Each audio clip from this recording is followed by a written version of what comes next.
Hey, what's going on, ladies and gentlemen? My name is Rage, and we are back today with an exciting update here in regards to Shadow King coming today later on upon reset. So his legendary event is finally going to get released, and we'll be back with a lot more gameplay in terms of going through the different difficulties.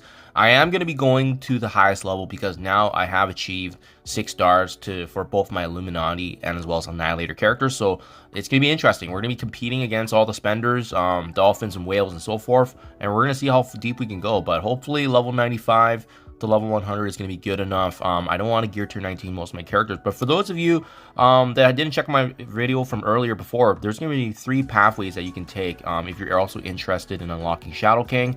So make sure you guys are aware of that. I'll link that below if you want to get a better snapshot. But in today's video, I do want to talk about what potentially is going to be the bottleneck for those of you that are progressing in this event.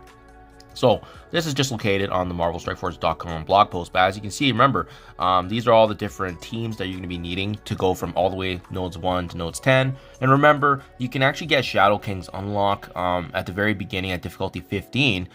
If you don't have all these teams built up and you're newer to the game, that's highly what I would recommend. Otherwise, if you're being competitive, you want to get at least a 4-star plus of Shadow King, you're going to be needing at least difficulty 10, or if you have higher stars of both Illuminati and Annihilator, you can go beyond that as well. But more importantly, the other character traits are Global Villain, Brawler, Non-Mythic, Mercenary, or Undying. And then, yeah, otherwise, you just bring it all together for the final node as well. But I think, guys, in my honest opinion, how far and how deep we're going to go is going to be dependent on how powerful your Mercenary or Undying teams are, and as well as, in my opinion, the Brawler, Non-Mythic characters. Now, my game plan overall, I already broke this down in my previous video, but just to kind of revisit that, guys, I think this is going to be a very important one. The Brawler non-mythic trait, there's some really good characters here, but the thing is that if you don't have these characters built, it could be a struggle for sure, right?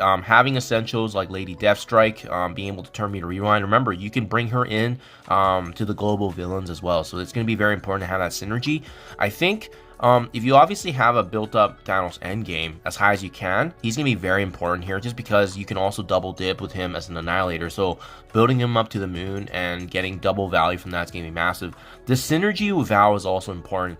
I think where players are going to have a difficult in making this decision and investing her is because of the fact that she's no longer in the meta, right? And very useful in Dark Dimension still, but because of her respective Bifrost team no longer being used in raids, well, you may not want to invest in a character like this, but we've already kind of put in investments before, and her having exposure with Thanos Endgame, it's going to be pretty massive. And then thankfully, Nightcrawler is a very, very strong option because he also has the exposure, the stun, the speed up, as well as clearing all debuffs. So, I mean, it's going to be pretty massive for these characters to work in tandem together.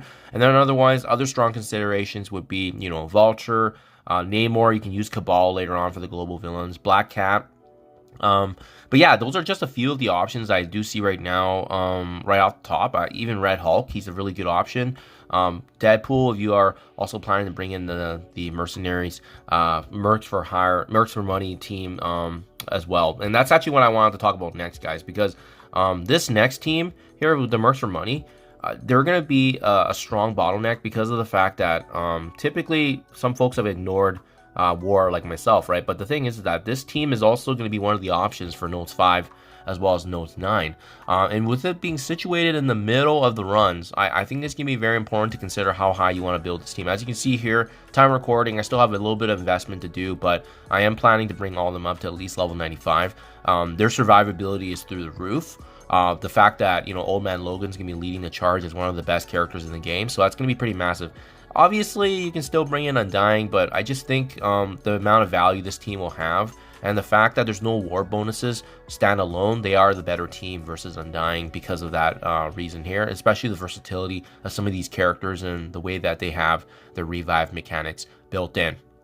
So, yeah, that's the game plan, guys. I do think those are going to be the 2 bottlenecks. So Brawler, non-mythic, and as well as the Mercs for money. And we'll be back later with a lot more content. I'm going to be doing a difficulty 10 run probably just to get something out of the way here for folks that are needing just to see what the nodes are like. And then after that, I am planning to go all the way to difficulty 15 maxed, and I'll probably segment my videos that way. For those of you that are getting stuck on certain nodes, you can at least kind of get that captured. But in the meantime, if you guys are needing some insight on what different pathways that you can take for the Shadow King legendary event route, I'll link my earlier video because it does give a good breakdown. And again, having a game plan overall is going to help you succeed and making sure that you are going to be successful for this limited time event.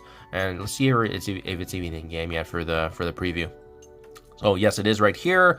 Earning Shadow King shards, and as you can see, time recording 6 hours 36 minutes here to go, and you can even get a snapshot already of the breakdown of what to expect here for the shards and overall, and obviously the leaderboard awards. So there you guys have it. Do thank you for your time. Let me know what your guys' game plan is. In the meantime, I'll see you guys back later upon reset when this event goes live.